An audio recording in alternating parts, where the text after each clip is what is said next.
I want to thank Step Up, our diamond sponsor, and Layer, our mobile app sponsor. And again, I want to welcome you. We're going to start off our council meetings with the Apex Council. And I will turn that over to Sean Connolly and Cameron Boots. Thank you. Thanks, Jim. Thanks for joining us on this the cloud. Let's get started.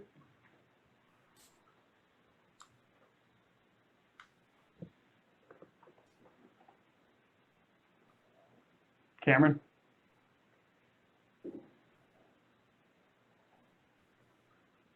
You're muted, Cameron. Sorry, I was muted, so you might have just saw me, my mouth moved, but stuff didn't come out, which is usually not a characteristic of mine. So, can everybody see our PowerPoint presentation up in front, the Apex Council meeting? Yes. Okay, perfect.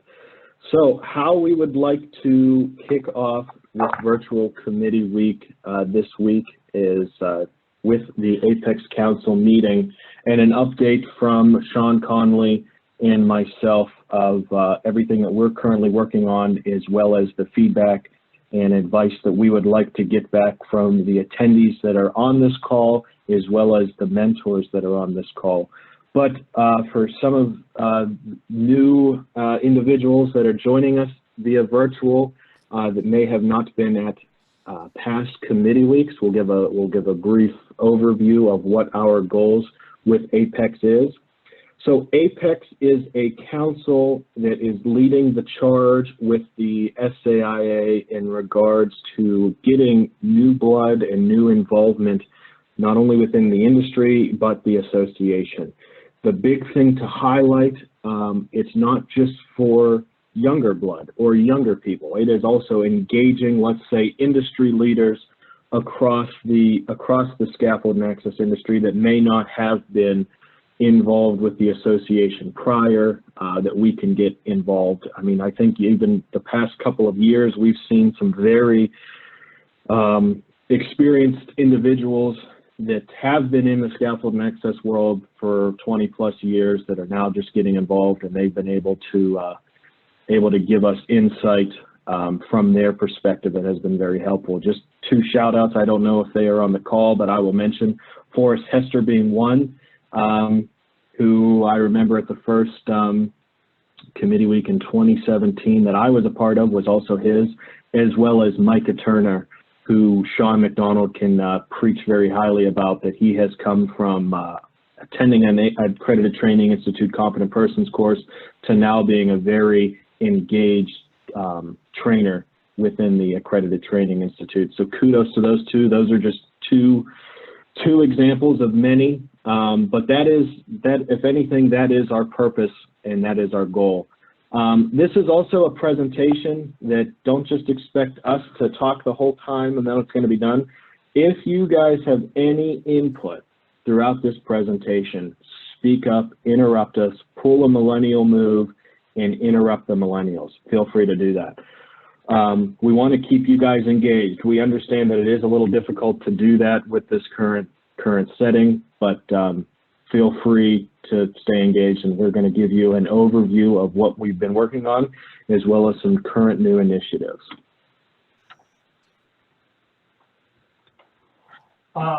Apex, as in the past, would like to continue with their mentor program. We would like to have the respective councils as mentors, as well as the past presidents, so that the new members and new attendees have the ability to lean on to those who have been around for a while and know how this association works, to understand what NEA happens and how to get involved and help grow this this association that we all belong to.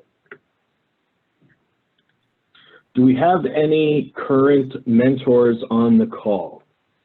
And if so, can you do a little quick introduction?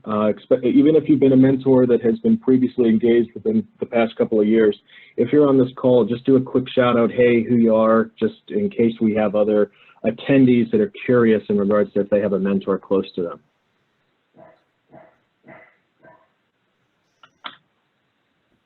I'll go. My name is Paula Manning. I'm in Houston, Texas. I'm in the construction, hoist, and transport platform business. Past president, past chair of the Construction Hoist Council, and I am ready for business. Yeah, Thanks, Paula. This is Steve Smith, past president also, more involved in the distribution side for components for scaffolding, and willing to help out anybody that needs help. Sean Thanks, McDonald, Steve. Superior Scaffold Services, Philadelphia. Specialize in suspended scaffold, but all types of scaffold. And if there's anything I can ever do, feel free to reach out. That's Brian Hadelin of Stone Mountain Access Systems, supported and suspended scaffolds. Been involved in the association probably, well, since 2007. So can answer some questions, especially about training.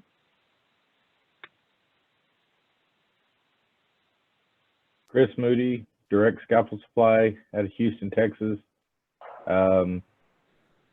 Co-chair of the Industrial Council, and just I've been around this my whole life and willing to help out.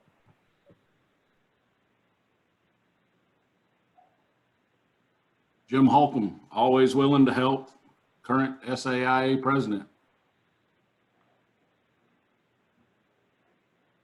All right, perfect. Well, it sounds like we're happy and enthused that we have a lot of our mentors on this call.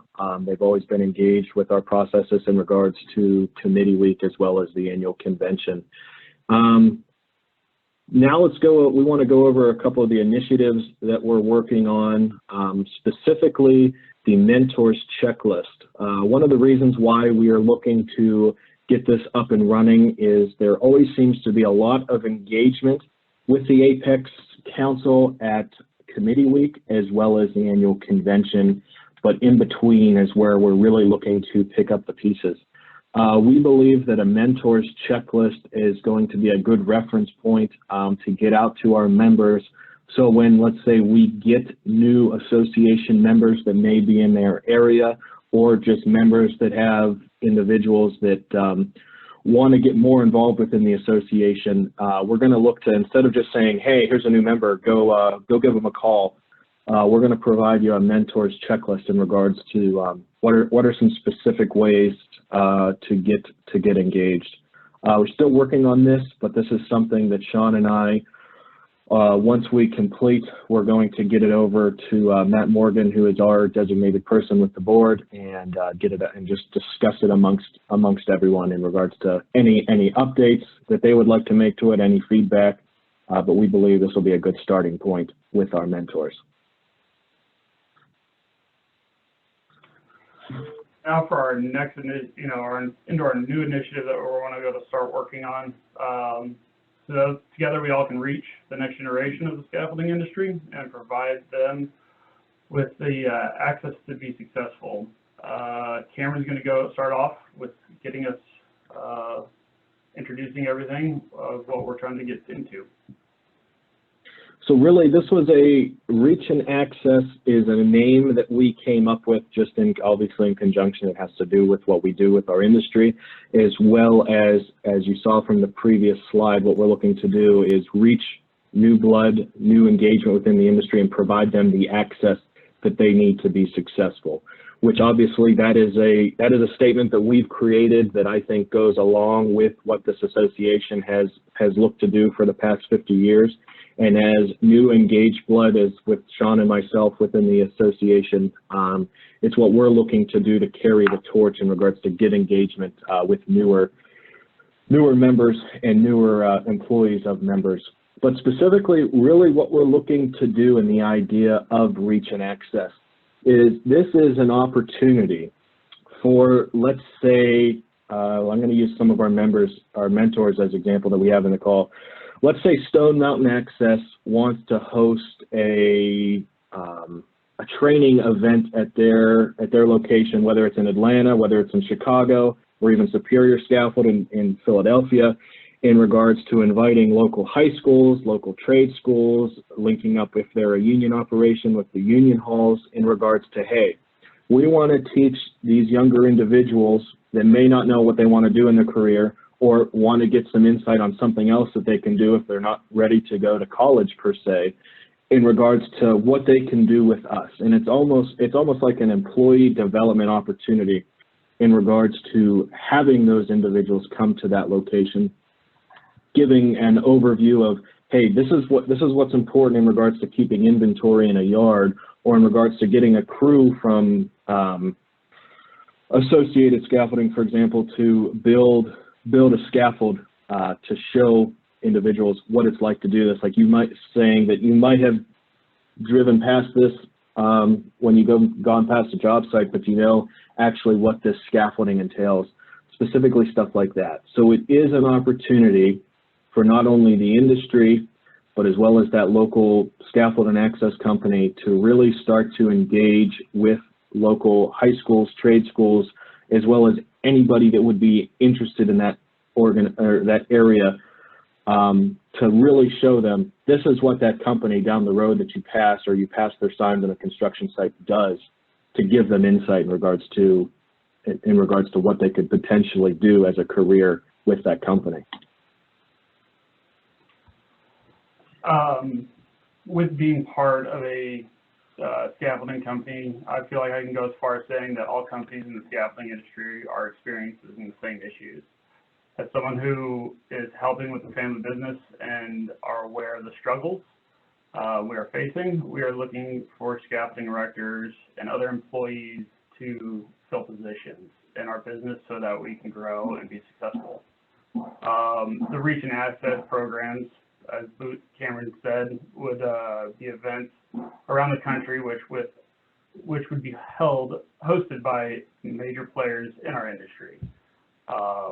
This would allow, again, like Cameron stated, allow us to showcase all the different things that this industry has to offer, the rewarding career opportunities, specifically just the scaffolding side of the construction industry can offer as well.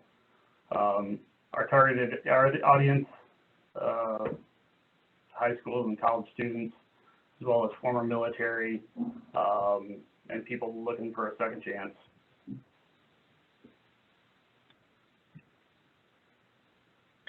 So who should attend these specific events? Honestly, anybody can attend, especially because I'm sure some of the mentors on this call in regards to employees that you're looking to hire, you're not always hiring 18 to 23-year-olds. Sometimes you're hiring, let's say, someone that has moved into the area that has worked in the scaffold and access space in South Florida for the past 20 years in regards to engaging them. Initially, in regards to who should attend as far as the key targeted areas, as Sean mentioned, high schools, community, and technical colleges. If anything, these are the reference points in regards to what city you're in, whether it's Dallas, Houston, Chicago, Phoenix, that are first in regards to, hey, we can market out to these, let them know, hey, we're putting this on.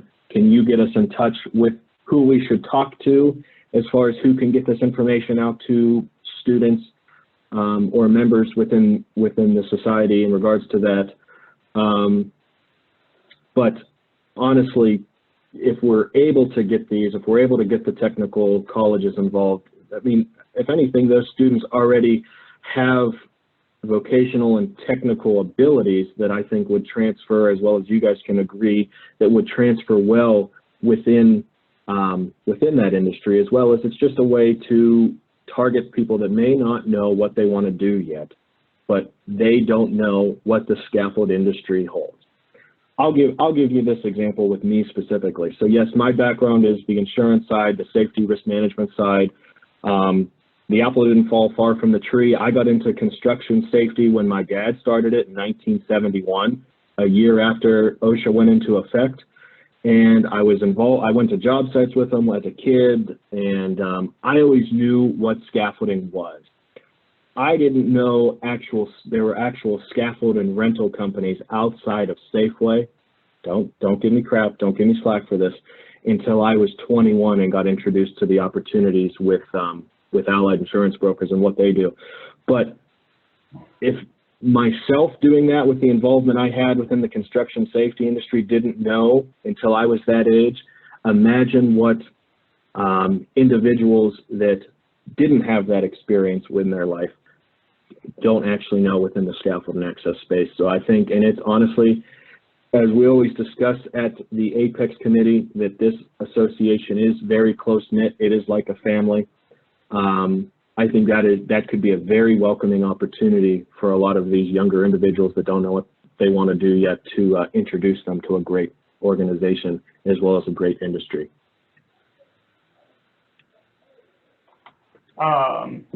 We would like to have the people who have served our country be one of those targeted audiences, because we believe that the skills a person is taught and trained to do will translate well in the scaffolding industry, and within administrative roles, engineering, logistical, and many others. I think another point to hit on this is it's easy to say that, let's say, veterans or former military would be a good fit for the industry, but how do we necessarily get that message across? And I already think, just specifically on this call, we have some veterans that are in the space, one being Brian Haddle. So even just engaging him in regards to the connections that he still has, let's say, with the military organization, in regards to what's the best way, especially if he's located in Georgia, Atlanta area, to engage some military personnel to let them know that there is an opportunity after within this space. This is Dave Wysocki with the Bricklayers Union. Can you hear me? Yes. Yeah, we deal with an organization called Helmets to Hard Hats, and they give us information of people that are interested in the trades. I'm sure you can do something, talk with them, maybe shoot me an email later. I'll get you the guy's contact that we deal with. But he sends out a list. Every Monday we get a list of all the veterans that are looking to get into the building trades. I'm sure they can, put your organization out there also, to see if someone, take the other route, like, building scaffold and stuff. So that's an option. Just shoot me an email. I'll find out who our contact is, and I can share it with y'all. Yeah, thank you for speaking up on that. I think that'll be a good connection for opportunities for potential employees within the industry across the country. Yep, no problem. So next steps on this, because honestly, this is an opportunity that we believe will be very successful, not only for the association but also its members. And we don't want to let this go to the wayside to just basically be rediscussing this at the annual convention without making any movement on this. But the first step that we'd like to do is we'd like to put out a call to action to members, and they don't necessarily just have to be the scaffold erecting companies. This could be the manufacturers. This could be the technology companies. Anybody, because everybody within our association, no matter what specifically you do, is looking for new employment. It's tough, no matter what the economy is, of getting people engaged in the trades. So we would like to put out a call to action to our members that would be interested in hosting an event like this. Obviously, just saying an event like this, it sounds overwhelming, but as well as we'd like to strategize, not only Apex would like to strategize with the board, with the rest of the association, on the best way to take care of that in regards to working in conjunction with, let's say, the members that are looking to host. Once, let's say, we have a list of members that would be interested in hosting like this, I think the next step would be to strategize from the association, Apex, as well as that member's perspective in their location, with who is the target audience in their area. Local high schools, local union halls, vocational schools. Let's say Helmets to Hard Hats gives us a list of guys in the Houston area that would be good to get in contact to let them know that we're hosting something like this. And then once we do that and we get past that part as far as approval for it, I think building out a calendar event throughout the year in regards to letting people know where events are being hosted. If they, especially so, I keep picking on Brian Haddle, but we'll even bring up Jim Holcomb on this. So you guys have multiple locations, whether it's in the Mid-Atlantic, whether it's in Chicago, Atlanta, even along the Gulf Coast. You might be able to get, if there is an event hosted in Mississippi or New Orleans, you might be able to have different people that you're able to engage that you know that we're not necessarily touching into, that you can get engaged from those areas just from working in those areas. So I think that is definitely an opportunity in regards to building out a calendar of events for this this specific event. Looking forward to the members you can gain from this within the SAI. Within the SAI, be willing to host would be added workforce members, and then hopefully become members of those members would then become members of the SAIA, which would allow this association to grow. Yeah, honestly, in discussing this with Sean amongst the Apex, as well as some specific, just getting some feedback from individuals in the organization, this is honestly a win-win for everybody, whether it is the hosting member, whether it is the SAIA, because honestly, you're gaining, that member is gaining potential workforce. The SAIA is continuing to grow and stay relevant within the space. The only thing in regards to that it would take is the involvement of the Apex, the association, and that member company to put a little bit more time outside of the normal workday in planning these opportunities. But I think the benefits from all parties just surpass any time that would be spent. And I think this is definitely something that we want to get everyone on this call's feedback of what the best steps are to move forward on this. As we discussed, I think at first, let's gauge the interaction as far as members that we think would like to host it. But from here, we're going to open it up in regards to questions, feedback, or brainstorming sessions for this idea of reach and access.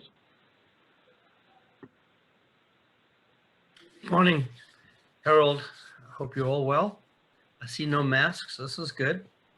Anyway, bottom line here is that the whole country is upside down right now, and there's going to be just a lot of unemployed people looking for places to go. And I'm thinking that this might be a great opportunity for us to tap into a lot of people looking for a new career. That's it.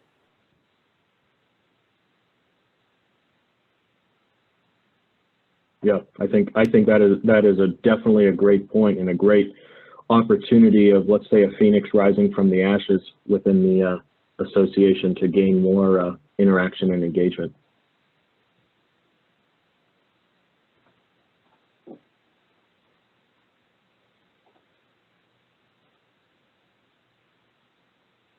Any other feedback, brainstorming?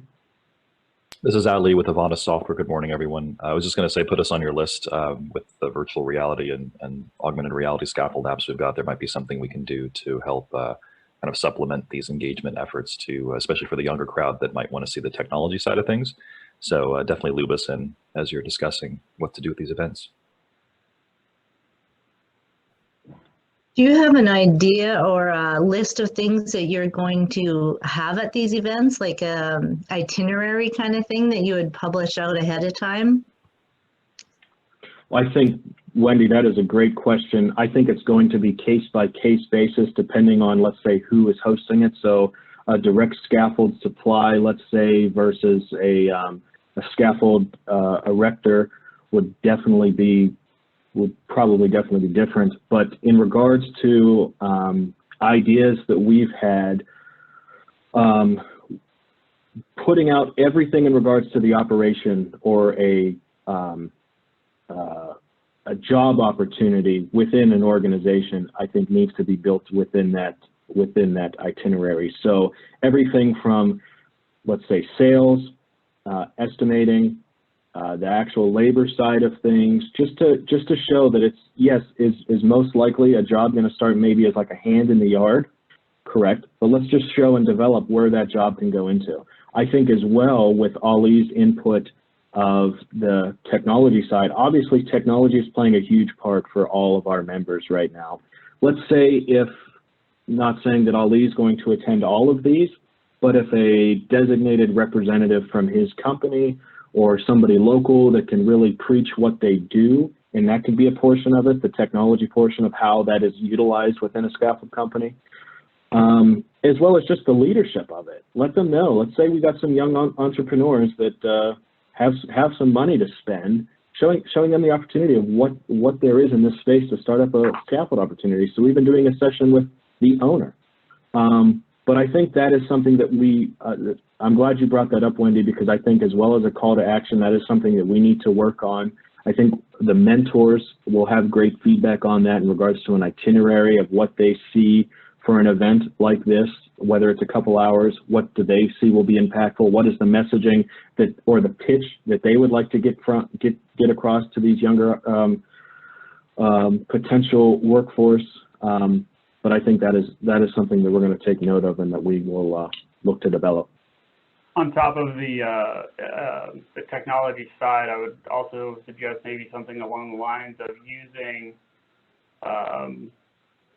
the software to design a small scaffold, and then actually have your erectors in the yard build it, so that way then the people that are visiting can see the technology side of how to design everything, but then actually see how everything goes together in real life, and see how everything works together. I think that would be another opportunity right there. Yeah, I think it'd be an opportunity to add the training in too, like have some of our training stuff there so that they know that they're not left to their own devices, that we actually do support them with training too.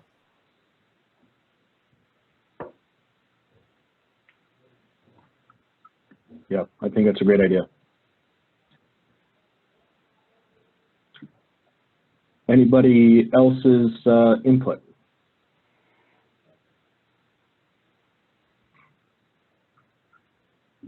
One thing you want to, you may want to do is, if in talking to your local VOTEC for their career days, things like that, it takes 2 hours to teach a hazard awareness course. And tailored correctly, that hazard awareness course can entice people into the industry. So we don't always get to work on our own territory. So obviously, if you can bring them into your place, you can dazzle them with all kinds of stuff. But if you're headed out, a slight alteration in the program to show some slides that have more adventurous sides of scaffolding, and it might get you some people. The other thing is, Ali mentioned the software, and keep in mind that it might cost a fortune to get an engineer to come in to work with you and software, but you can get an engineering student very cheap. Our engineer who was with us from the Waco days, so more than 40 years, was an engineering student. Never actually got his PE. That we used an outside service for the stamp for all those years, because he was the perfect combination of engineer and sales rep. So you can, when you're dealing with students, these are people that don't cost you a fortune, but they may be extremely talented. I got to echo with Sean, because we have a high school vocational shed building competition. It's actually phenomenal. They actually design it from the ground up. They design it in CAD. They build an 8x10 shed or a playhouse or a greenhouse or a whatever. And we've partnered with that program for the last 10 years. And probably got a half dozen yard guys out of that over the years that have been fantastic because they already come with a bunch of stuff in their heads and they know how to run a saw and all those things.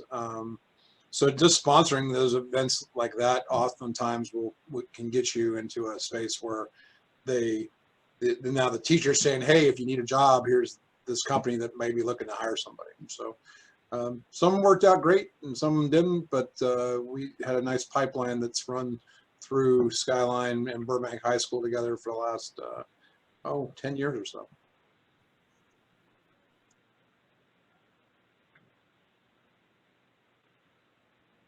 Great input. I think that would be, even in regards to at previous annual conventions, in regards to the competitions, in regards to each, let's say, company has a team of guys and it's a competition of who can build the scaffold the fastest with being correct. Even doing, like, let's say, ending the day in regards to teaming up a group of students or just attendees with one member from that member company that's hosting, and having a competition with everything they've learned. Let's say they took the hazard awareness course that day. With everything they've learned, what do you remember? What can you apply hands-on?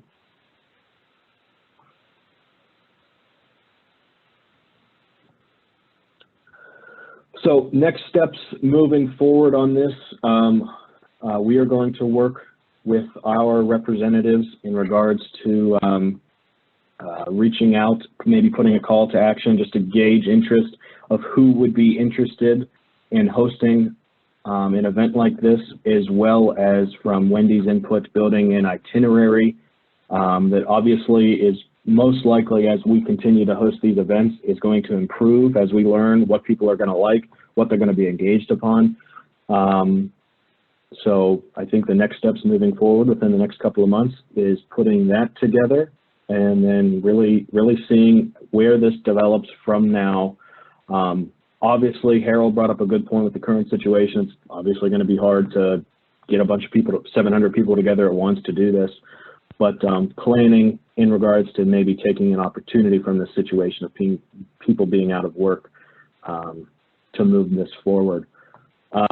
If there's any other questions for us, feel free to voice, and we'll continue to be here. But that is all Sean and I have. We'd like to thank everybody for joining us on this virtual Apex meeting, and I would like to thank the association for making sure this goes on this week. We are very, very happy that we're still able to get in front of you guys and talk. Thank you, Sean and Cameron. Thank you. Okay, our next council session comes up at 1 o'clock. Is that correct, Jackie? Yes, that is correct. We have suspended at 1 o'clock, and we also have the app available, and that is Central Standard Time, 1 p.m. Not to be missed. I see you. You better be there. Only 11 people signed up so far. Sean, thank you. The others, John. And we do have the app available to continue the conversation. And thank you, Harold, for all of your delightful posts out there for the last couple of days. They're very entertaining. Thank you for that. You're more than welcome. Read them, guys. There's some more coming. See you guys at 1 p.m. Central. Okay, with that being said, everybody can take a lunch break or whatever, and we will reconvene at 1 p.m. Thanks, guys. Bye, everybody.